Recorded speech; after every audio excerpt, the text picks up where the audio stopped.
I've found it a really valuable way to sort of finish every writing session.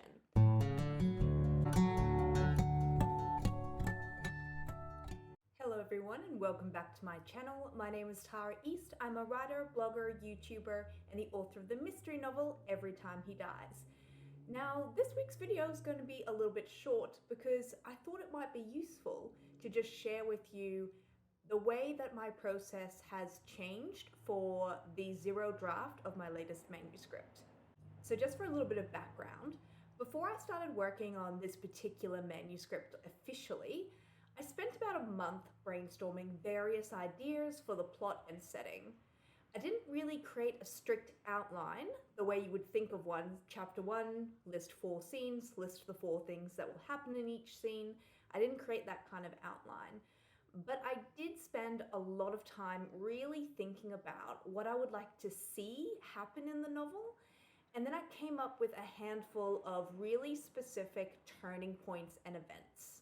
So once I felt confident that I had enough of a general direction, that's when I finally started working on the zero draft proper. So to make this process as fun and as achievable as possible, I've decided to set a bare minimum goal of writing for 25 minutes a day and a maximum goal of 50 minutes a day. So I never exceed that 50 minutes. And part of the reason why I would never exceed that 50 minutes is usually because there are other tasks that I need to tend to.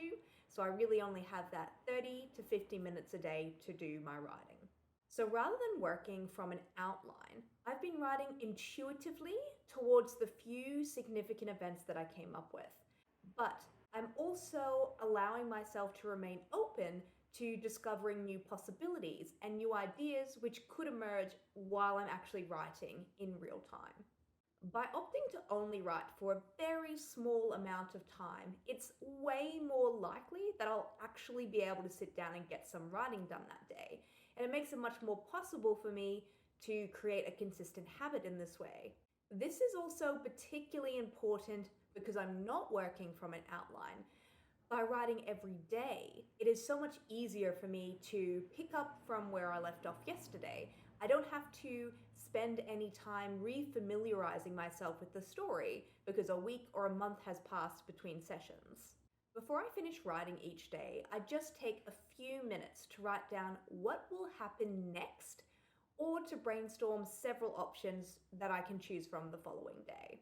This has made my re-entry back into the story so much easier because I'm following the same thought thread as the previous day. And as I mentioned before, I'm not wasting any time re-familiarizing myself with what I've already written. After I've finished my session for the day, I then get this here little notebook and I write down just a few sentences about that day's session. So I'll just sort of write the time up the top and the date and the day.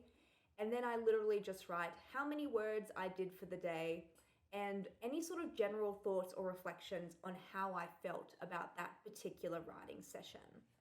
Now these entries are only like 3 or 4 sentences. They literally take a minute or 2, but I've found it a really valuable way to sort of finish every writing session.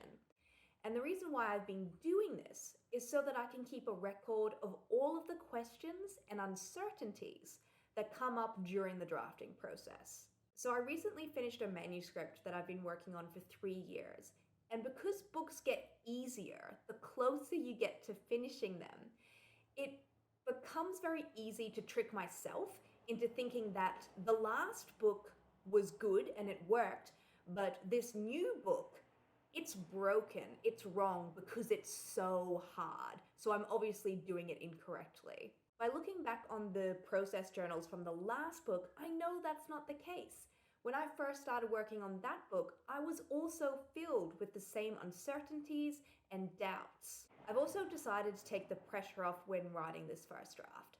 So whenever a thought comes in like, I don't really know where this is going, or what is this story even about, I recommit to the story and I choose to remain open to whatever emerges on the page. This has largely made the writing so much more fun, and the work feels a lot more alive on the sentence level. Now, I don't expect this first draft to be a perfect draft. In fact, it's guaranteed to not be perfect. but I do expect to have fun while doing it. Now, I'd love to hear from you. What is your sort of process for first drafting? And do you do any sort of similar techniques in your writing schedule? Short writing sessions? Keeping a journal? What's your process? I'd love to know, so please leave a comment below.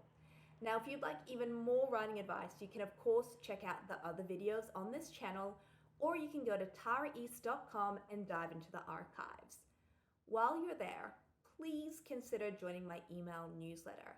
When you do, I'll send you a free gift, plus links to that week's blog and video, a short note by me, a quote of the week, and some resources that I've recently enjoyed and think you will too.